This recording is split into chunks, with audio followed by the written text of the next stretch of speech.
Yes, yes.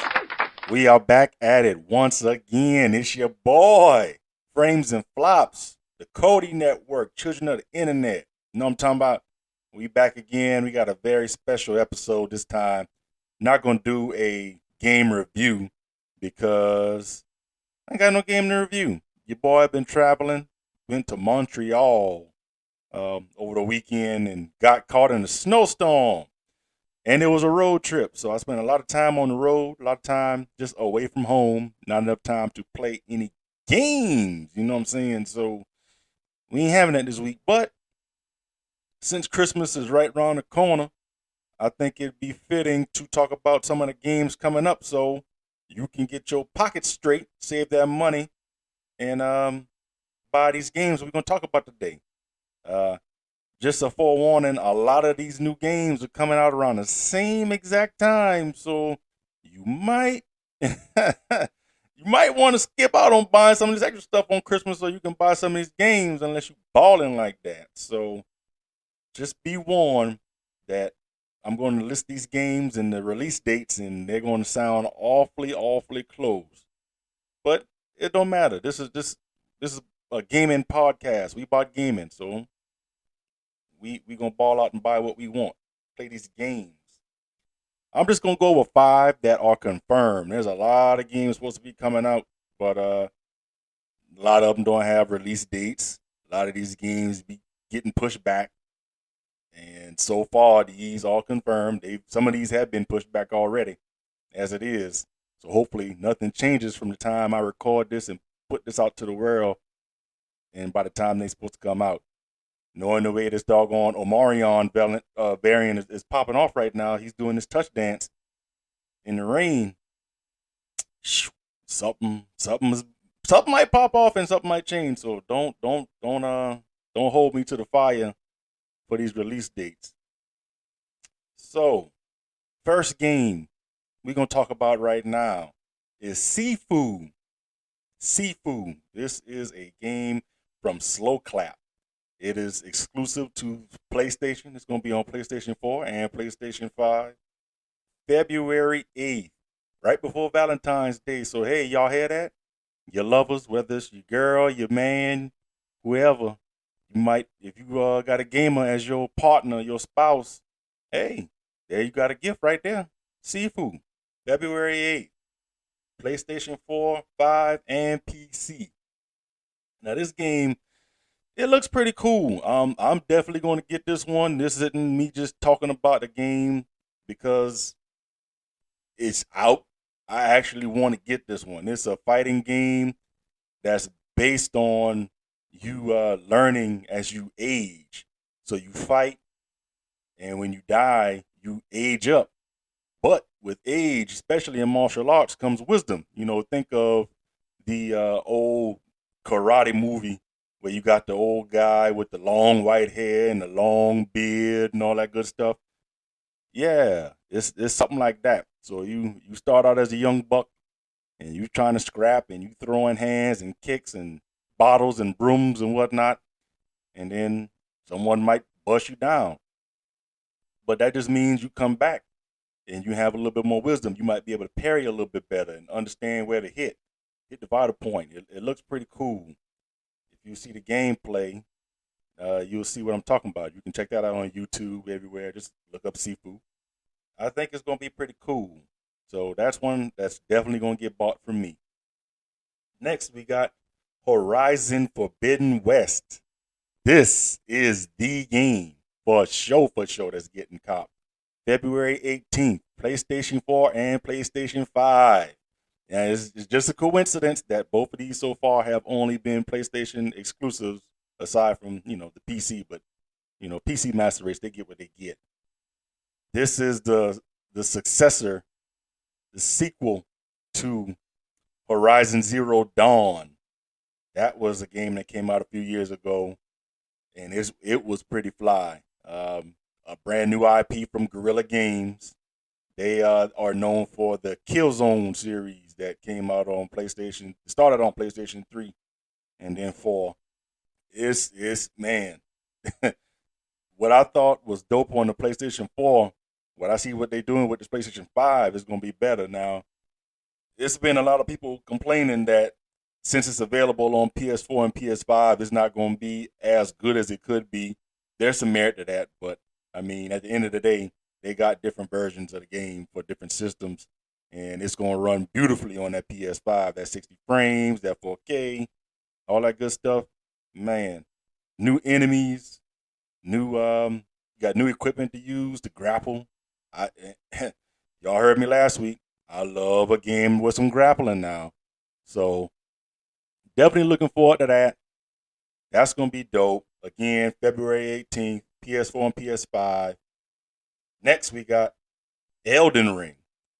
Elden Ring is a game from a studio called From Software. I didn't want to say from Software, but yeah, From Software. They are infamously known for making the hardest of hard games that you can play, called Dark Souls and Demon Souls and Bloodborne and Sekiro. I ain't that doggone good at playing no games where I'm gonna be killing myself, raising my blood pressure trying to beat a game that's just made to be hard. I don't have the patience. I don't have the skill. I don't have the time. If I can't just pick it up and have fun, I don't want it. But a lot of people love that type of stuff. It looks pretty cool.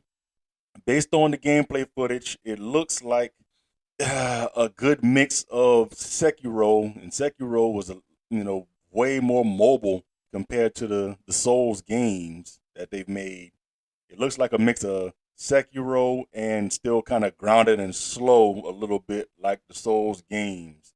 So it looks like it'll be a good mix. You can do a lot more traversal. You can call a horse and ride on where you need to go to and all that good stuff. And it got a nice map. It's a lot of things I still don't know about the game, but depending on what people say about it when it comes out and how I'm feeling, if I feel like I got some extra time, I might get it and give y'all a review. Or I might just stream it and y'all can hear me and see me how I am really when I'm by myself, cussing and being real mean to some computer AI that can't talk back to me. um, so yeah, that's coming February 25th. PC, Xbox, PlayStation. So be on the lookout for that. That's the end of February. So if you can't already tell, that's already three big games that are coming out in the same month. And there's some more coming that I'm not even mentioning, but these are the ones that really caught my attention the most, the ones that I would most likely be on my shopping list. Next we got Gran Turismo 7. We did a Forza Horizon 5 review, and I mentioned Gran Turismo and the new game coming. And this one is coming March 4th, right at the beginning of March, into February. So it's again, this is going to be a big window. So a lot of content we have coming at the top of the year 2022. Y'all, please pray for my pockets, because Lord have mercy, it's about to get it's about to get nasty.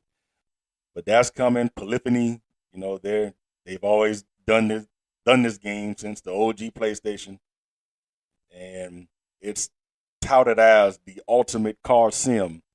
It looks good. The graphics is gonna be fire. PS4, PS5, of course.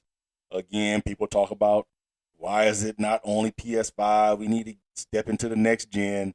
Man, Sony ain't just getting rid of 110, 120 million PS4s people got in their house. That's dumb business. But that looks real good, and that's coming down the pipe. So that's definitely on my shopping list, and we're gonna talk about that one. And the last game we're gonna mention, Forspoken. This is coming May 24th, so we get a little window, a little break to play catch up and maybe play some other little games that's coming out in between that time. But this one is a new IP, PS5 actually, only for PS5 and PC. So some people might be happy about that. It may perform the best it can be since it's only going to be on top of the line gear hardware. So I think that's going to be pretty cool. It was some drama already with this game. There have been reports that it's a black woman protagonist, but there's no black writers for the game. So they're kind of saying that it's a tropey stereotype type of character, uh, and people have kind of already starting to talk about that. So that may overshadow if the game is good, and kind of rightfully so. There's something that I mentioned on the very first episode. It's odd that there's hardly any true representation. Well, I can't say that. I can't say that's not representation, but the the percentage, I guess. I mean, it's just odd that it's just everything's so skewed to where stories that could be told and should be told in a specific way aren't being told because people that make the decisions, people that do the writing, are not of that particular culture. So you pretty much end up getting somewhat of a biased or stereotypical view, and that's put out, and that kind of perpetuates the stereotypes. So we don't want to. I'm not trying to say things what should be given, but it does kind of feel a little bad when you know that the the the authenticity isn't all the way there. Not to say that they've done a bad job. We haven't played the game. Who knows? They may have some consultants that weren't writers. I don't know. Who knows? But we'll see. Forspoken, May 24th. And an honorable mention, of course, I just have to do this one here, is Destiny 2, The Witch Queen, the new expansion that's coming. This is, of course, every platform, and this is coming February 22nd. Again, another game in February. So I don't know how the hell I'm going. I don't know how I'm going to keep up, but that's coming. They got some new systems coming, a new crafting system. I Bungie's been on some bullshit lately, so there's no telling if they might try to tie this into a cash shop and make people kind of pay to speed up the process. However, they, I'm gonna hold out hope and hope that they do this thing the right way. But there's no telling. But a new system, gun crafting system, new story. They've been spot on with the storytelling lately. It's been concise, very fluid. So I have a lot of hopes and expectations for the story to develop. Savathun, the Witch Queen, the Hive God, Goddess. She has the light. Now I want to know if she actually does have the light, or is this part of something that she's making people believe she has the light in her throne world?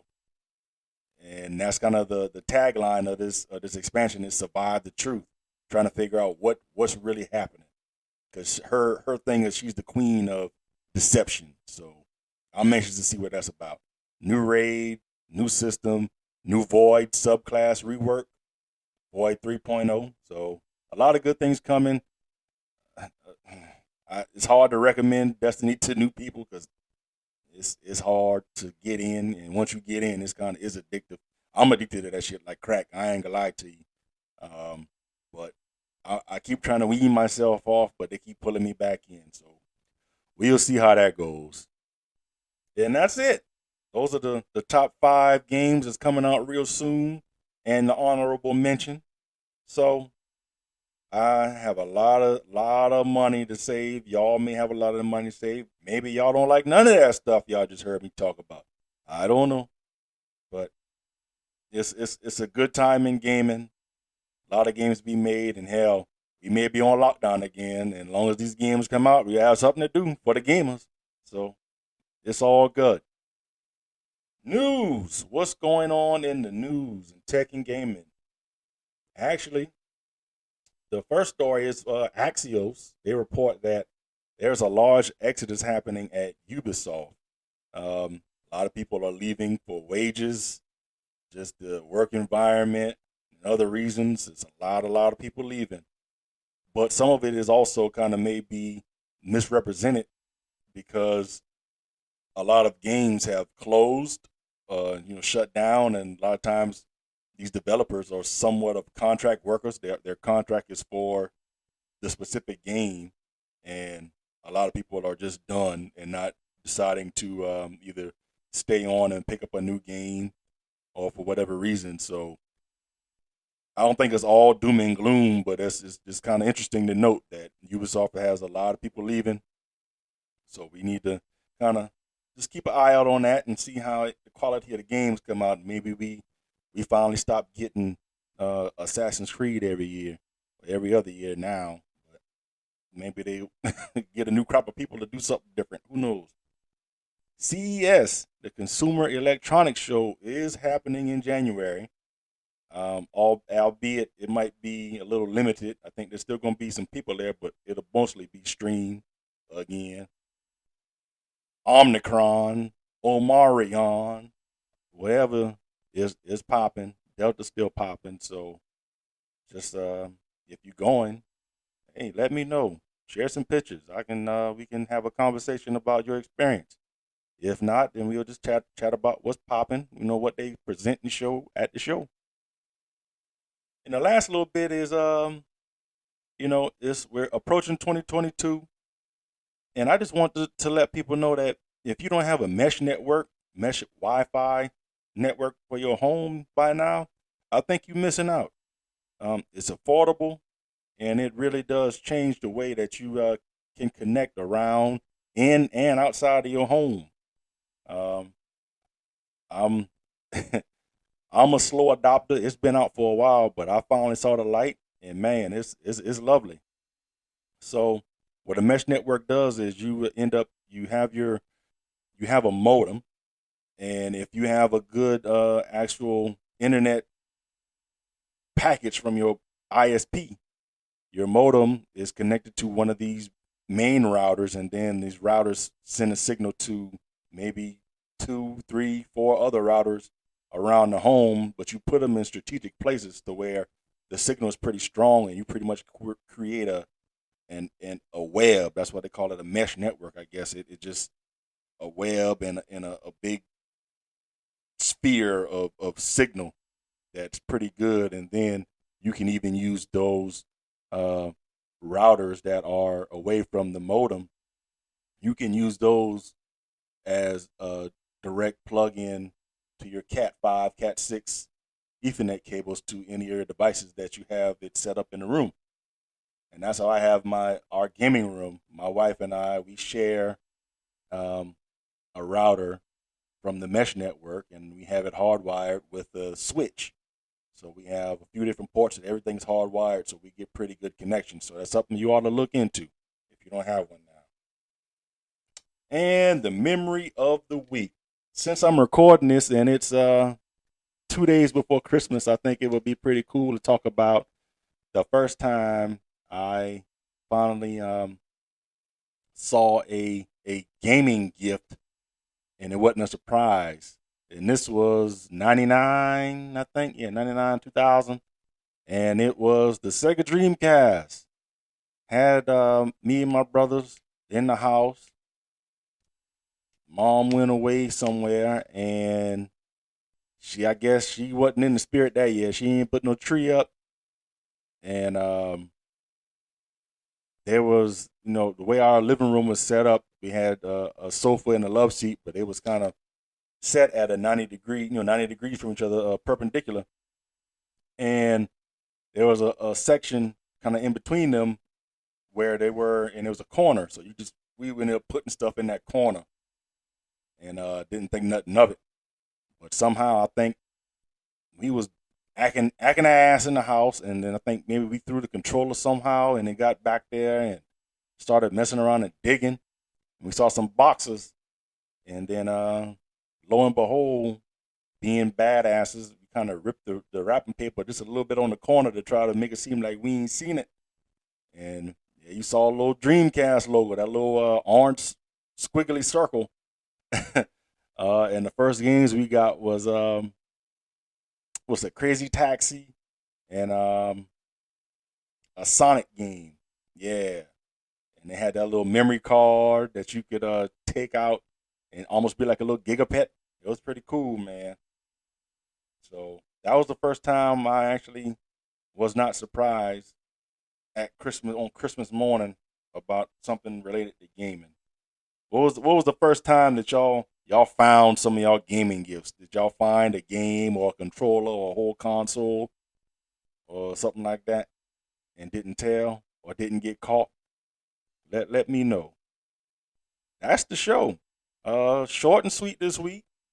No review, but a lot to look forward to. And again, I appreciate everyone for listening and sticking with me as I learn and grow. Now you should be able to see this on YouTube. That's the next thing. So next we're gonna be trying to add more videos, not just clips, but the actual podcast with gameplay and other footage. Um, we just gonna keep doing it. Check me out on YouTube, King Swisher 5. If you just search that, you'll find my page. Check out what I got. Of course, listen to us everywhere. Children of Internet Podcast. We on Podbean, Spotify, Apple Music, um, Google, Google Music, Amazon, everything. And shout out to everybody I rock with. Y'all know Exodus Blue, Cody, Arcade, all the homies, my baby Boo.